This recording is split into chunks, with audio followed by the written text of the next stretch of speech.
Alright, so today's case study is going to be on NAS 100, a short I took on NAS in, let's see, January 6th, I believe. Yeah, so Monday, January 6th, 2025. So, okay, so what I seen was NAS moved to the downside, okay, came into this liquidity block right here, and then moved away, okay, sorry. Alright, so comes into that liquidity block. Let me draw it out.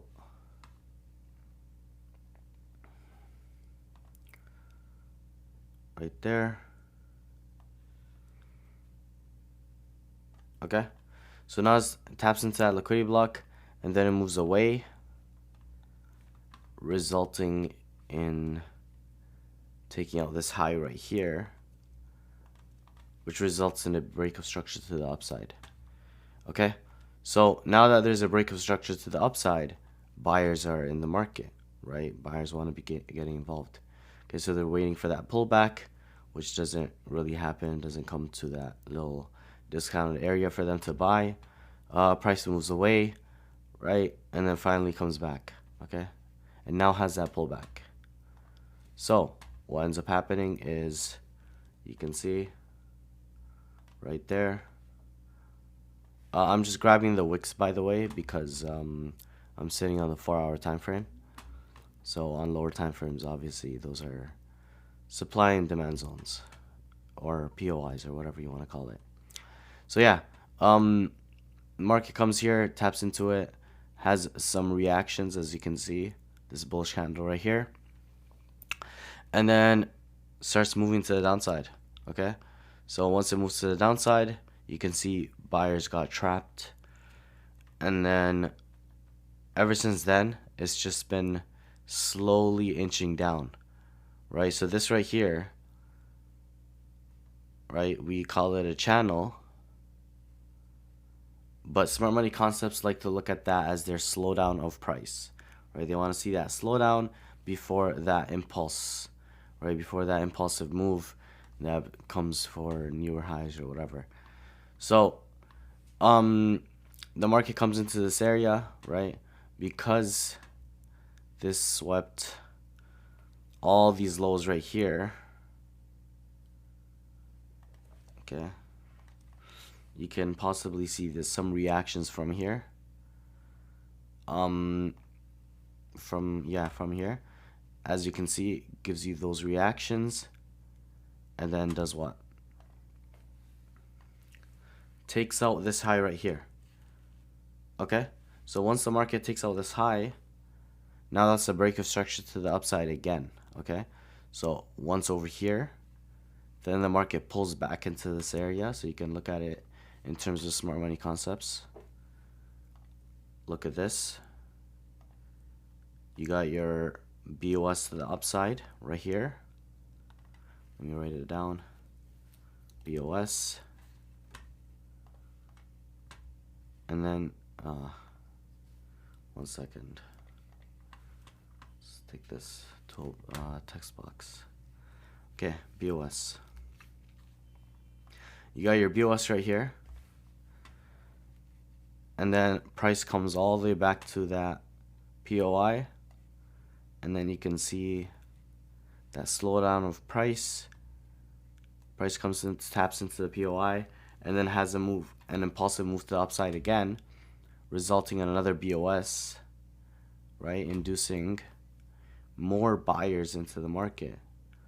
You have to understand how many buyers are missing out now that want to get in, right? So now everyone's itching to get into the market because they've seen their confirmation and everything, right? So let's just mark these out for now.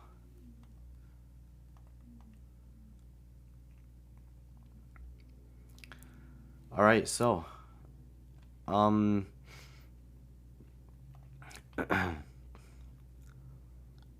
yeah, so after the market comes, takes out this whole channel, right? Let me just go like this.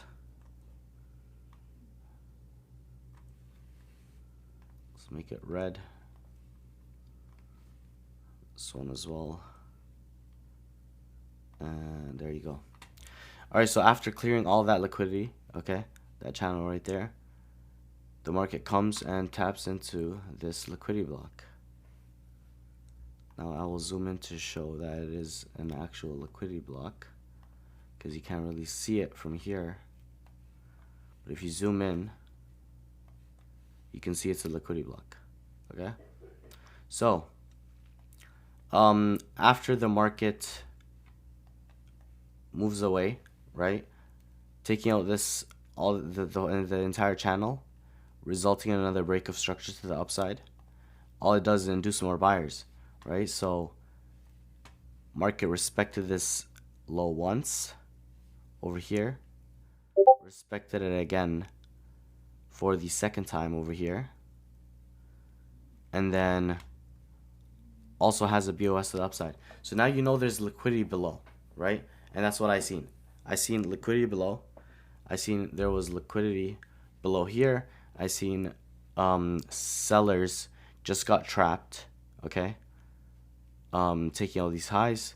Buyers just got induced. I seen this liquidity block right here on the 4-hour time frame. I grabbed the wick because I am sitting on the 4-hour time frame. And to be honest, I wanted like a very extreme entry because it was like a higher time frame entry. So yeah, pretty much. That's where I entered, right at that tap, and then I targeted the lows, right, just where the liquidity is. Obviously, it ends up running lower and takes out these lows, but that's not the important part, right? The important part is where it was building liquidity, and that's essentially where I targeted. So I entered right here at this liquidity block. Okay, boom, entered right there, and then I took some partials below here. Let me mark it out. As soon as it came and tapped into this imbalance right here, that's where I took some partials, and then I took a little bit more off over here, and then held the rest towards the lows. Okay, so took partials, target number 1, nice 1 to 8.5%. I mean 8.5%. Took some partials there, and then nice 1 to 13. Took another partial right there, and then I held the rest towards the lows. Right, it says it gave me a 1 to 18. Obviously, because I took partials, I didn't get full 1 to 18. But yeah, made a decent 14 grand off of this move. But yeah, pretty much that was it. Very short, simple. I didn't even have to jump time frames. I was sitting on the 4-hour time frame the entire time when I did my analysis, and I even entered on the 4-hour time frame.